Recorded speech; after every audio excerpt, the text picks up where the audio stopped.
Marcus Sterling, known to the world as Titan, had faced down cosmic threats, interdimensional villains, and reality-warping catastrophes. But nothing had prepared him for waking up in Luna's body. The realization hit him like a freight train as consciousness slowly returned. The weight distribution was all wrong. His center of gravity had shifted. Where broad shoulders and a barrel chest once dominated his frame, curves now created an entirely foreign silhouette. Panic clawed at his throat as he stumbled toward the mirror in Luna's apartment. His apartment now, apparently. Silver hair cascaded past shoulders that were decidedly not his own. Violet eyes, Luna's eyes, stared back at him with a mixture of terror and bewilderment. The face was heart-shaped and delicate, nothing like his own angular features. Even his voice, when he tried to speak, came out in Luna's melodic tone. "This isn't possible," he whispered, then winced at hearing Luna's voice shape his words. Luna Nightshade had been his partner for 3 years. She was brilliant, fearless, and had saved his life more times than he cared to admit. Her mastery of shadow magic complemented his strength-based powers perfectly. But she was also 24 to his 32, and had always seemed to view their partnership with a professional distance he'd never quite understood. Now, apparently, he was living in her skin.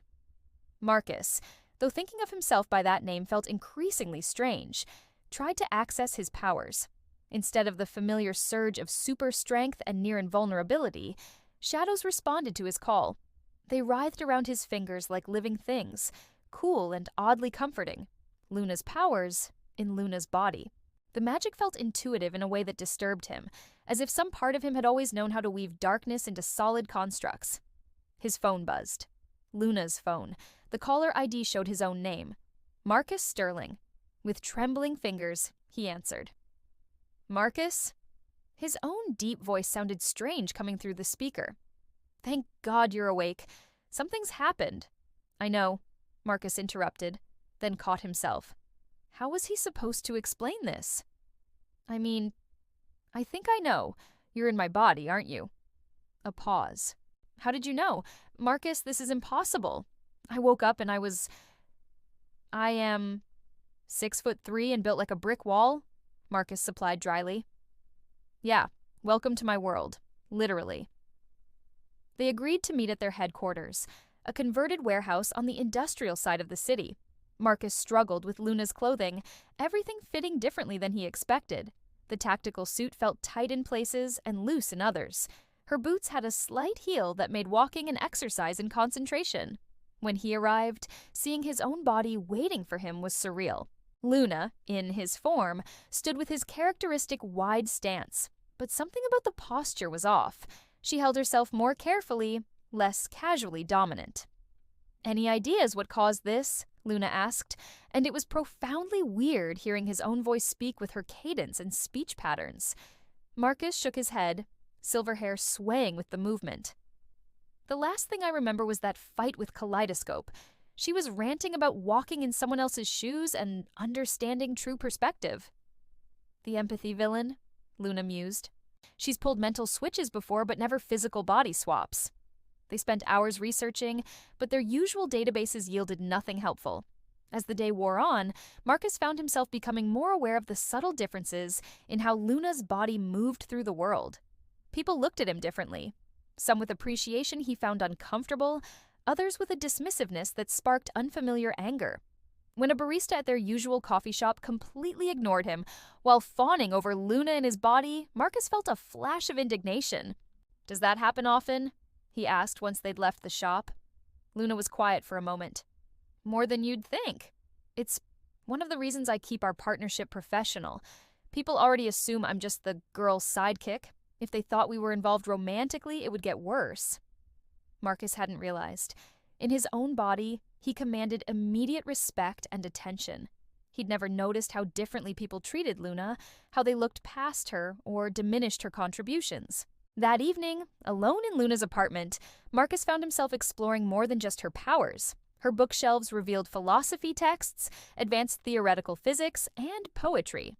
Her journal, which he almost didn't read, but curiosity won, contained thoughts about their partnership that made him reconsider everything he thought he knew about their dynamic. "Worked with Marcus today on the Shadow Mirror case.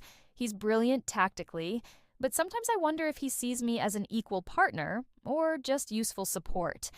The way he explains things sometimes, like he assumes I need the basic version.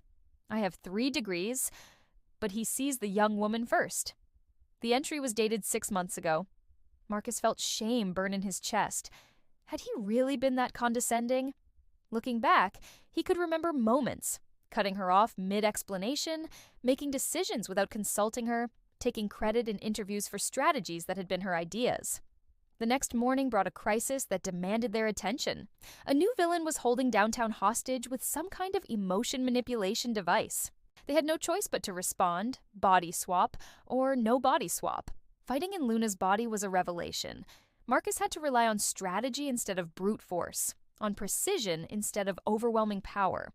Luna's shadow magic required finesse and creativity he'd never had to develop. But more than that, he found himself working with Luna in his body in a way they'd never managed before. Without his usual impulse to charge in first and plan second, Marcus found himself listening to Luna's tactical insights. And Luna, freed from the expectation to follow his lead, displayed a command presence that took his breath away. "Northwest corner, 3rd floor," Luna called out, using his enhanced vision to spot civilians trapped by the villain's emotional field. "I can get there, but I'll need shadow cover." "On it," Marcus replied, weaving darkness into a bridge of solid shadow between buildings. The construct held perfectly, responding to his intentions with elegant precision. They moved like dancers, Luna using his strength and invulnerability to draw the villain's attention, while Marcus wove protective barriers around terrified civilians. When the villain unleashed a wave of concentrated despair, Marcus instinctively wrapped both of them in shadows infused with hope. Something he hadn't known was possible until he tried it. They defeated the villain, barely, but their teamwork had been flawless in a way it had never been before. "We make a good team," Luna said afterward, and there was something different in how she said it.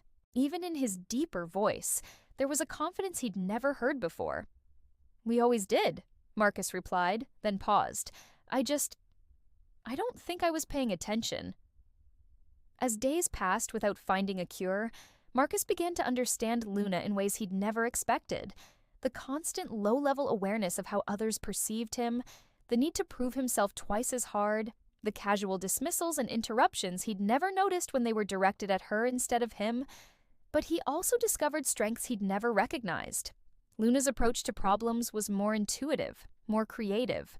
Her magic required a kind of emotional intelligence he'd never developed, and her perspective on their cases often revealed angles he would have missed entirely. When they finally tracked down Kaleidoscope a week later, Marcus almost didn't want the swap reversed. Almost. "Have you learned what you needed to learn?" the villain asked, before they'd even begun fighting. Marcus and Luna exchanged glances, a perfect moment of understanding passing between them. "Yeah," Marcus said softly. "I think we have."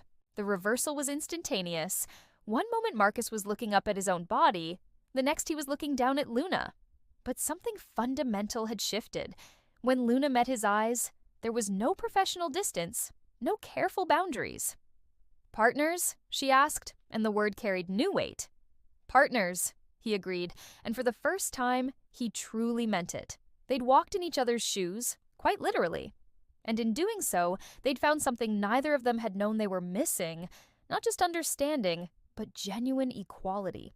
The kind of partnership that could only exist between people who had seen the world through each other's eyes and chose to stand together anyway. Marcus Sterling and Luna Nightshade had always been a formidable team. Now, finally, they were true equals.